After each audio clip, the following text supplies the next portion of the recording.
And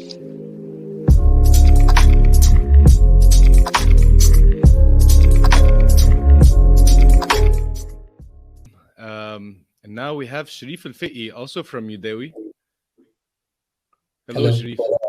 Hello, it's a pleasure being here. Yes, same here. So, Sherif, we're gonna do the last Q&A of the night. It's been a very long day. We've had 3 hours. And just really quickly introduce yourself so that people know who you are. Sure. I'm Sherif El-feky. I'm co-founder of Yodawy. I'm also Yodawy's CTO.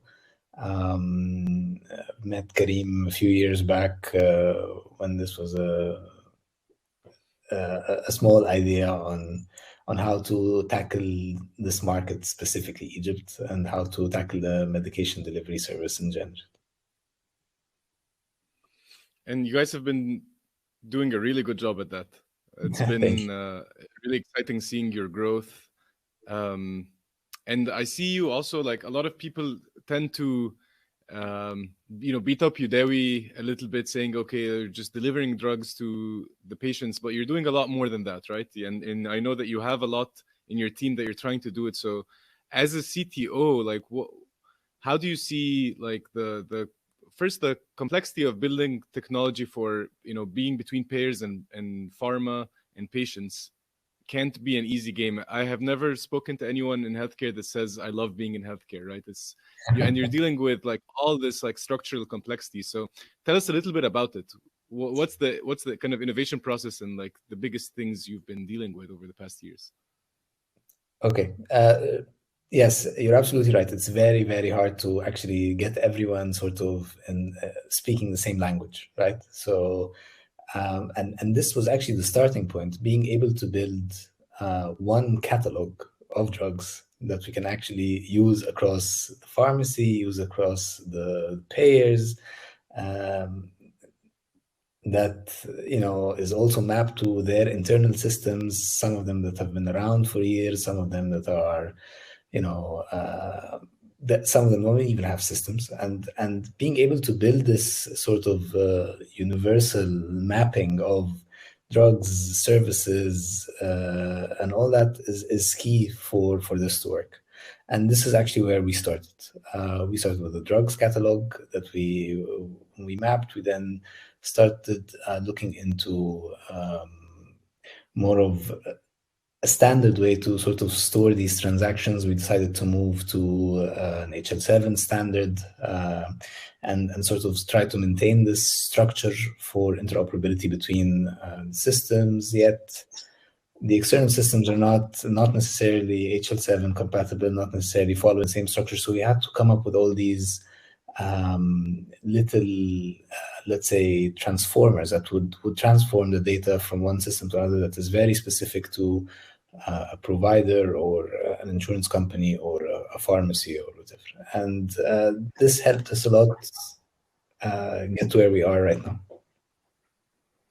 That's fantastic, especially the idea of using global standards and thinking of data structure early on, because a lot of people talk about AI and machine learning, and the basic enablers of these catchphrases is very boring work, right? It's very like rolling up your sleeves and going and figuring out integrations and changing like data formats and stuff. So I really appreciate that, and I think that's something that a lot of people can miss when thinking of Yodawy. And we have Nashwa too. Nashwa, thanks for Hi. an awesome session.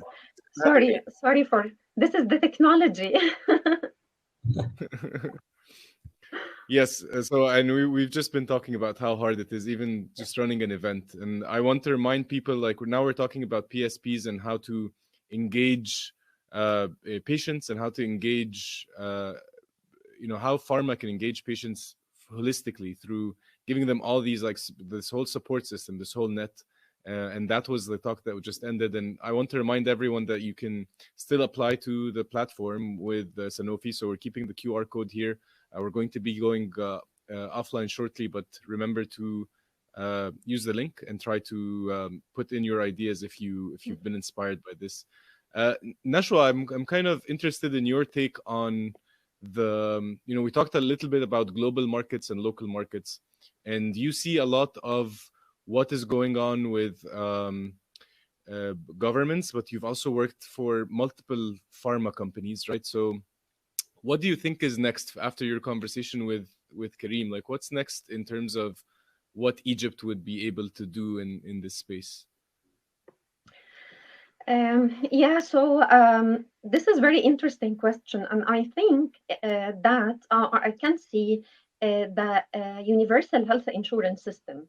If I look for this as on the upcoming, or it's not the upcoming, we live in it now, and it's implemented. And I saw this even by myself that the system allows even the service provider to do like a kind of competition to provide quality service to the patients. And here is quality service, personalized services.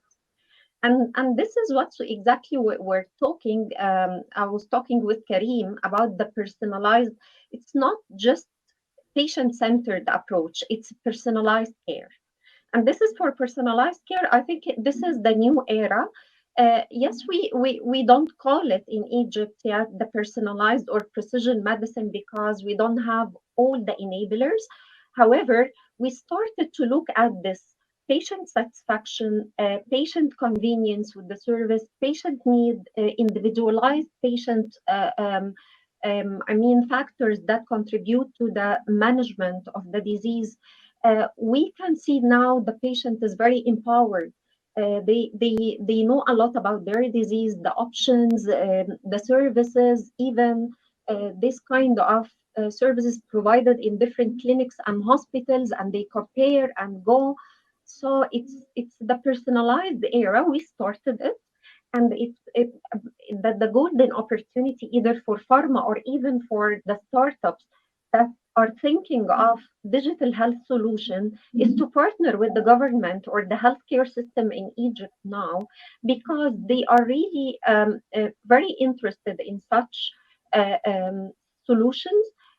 It can be very simple solution, but it will link a solution to another inside the healthcare ecosystem, connecting one stakeholder to another for the sake of providing personalized service around the patient need or the patient journey. Yeah. So, And patient journey has a lot.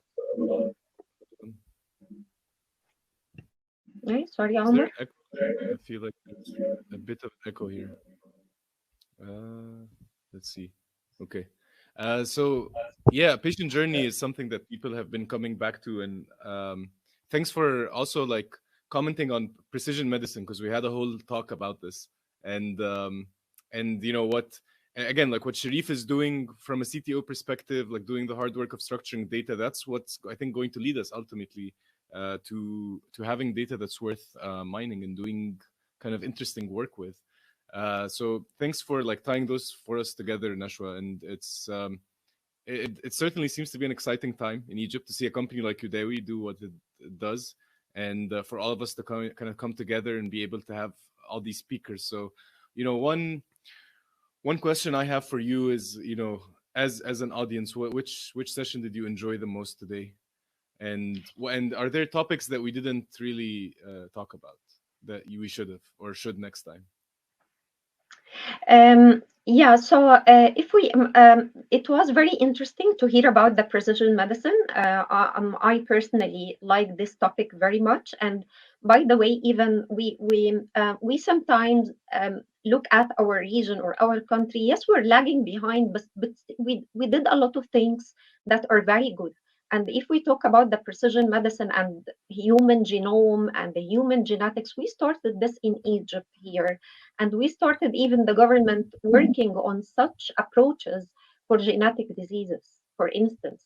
So it's, yeah, we are there. And with some push from the innovator, the innovative startups for innovative solution, we will be, we will take a very quick moves in the upcoming 2 or 3 years. What we would touch base, which is the part related to the restrictions on the pharma companies or in the healthcare systems related to the compliance and regulations, because this is always a barrier in implementing a lot of solution. And the healthcare system is usually looked at like away from innovation. Pharma companies afraid of doing or implementing a lot of solution because of the regulation, the new, worldwide regulations, as well as in our region, because we have a lot of changes in our region. So I believe this would be an important topic. And this is also a topic for innovation as well, because providing solution, especially in the digital era, to overcome one of the obstacles we see in the compliance or in this part, it will be a great, innovation as well. Thank you, Nashwa. Yeah, and I see Sherif nodding vigorously when you started talking about regulations, and whenever we talk about obstacles in healthcare, we all agree. Yeah. What's on your mind, Sherif? And I'll give you the floor to close this event off with whatever thoughts you have. Yeah, well, just one thing that's we have to bring it up every time, especially when we're talking about data, is compliance, data privacy. How are we storing this data? Who has access to this data? In Egypt, I'm happy that we're drafting a law now for data storage and how it should be anonymous and how it should be stored, which is part of like what's happening in every other world. Now, this also, to me, from my perspective, adds a lot of complexity and how to manage multiple sources of data, to have the data anonymous at some stages and identifiable at others, yet being still secure and maintaining good performance. You don't have to wait for a minute to pull an EMR, right? So then it becomes ridiculous. So it's these kind of things that the challenges that we see and we're going to continue to see in the region, and for us as Yodawy to be able to expand regionally, we need to comply with the different regulations and for each country. This is definitely a challenge, but again, when we come to talk about medical records, I think the number one priority should be privacy and how these data are stored. Mine them, yes, you can mine the data, you can get whatever you want, and then just get consent and do all the things that we're actually discussing. But yes, I'm very excited about what's going to happen in the region in the next couple of years. And hopefully with the great people that were here today will pave the way for this. Yes, thank you so much. Thanks, Sherif, for ending us on a positive note, despite us going into like some of the bigger obstacles in healthcare. But thank you so much for being with us, and thank you, Nashwa. Thank you.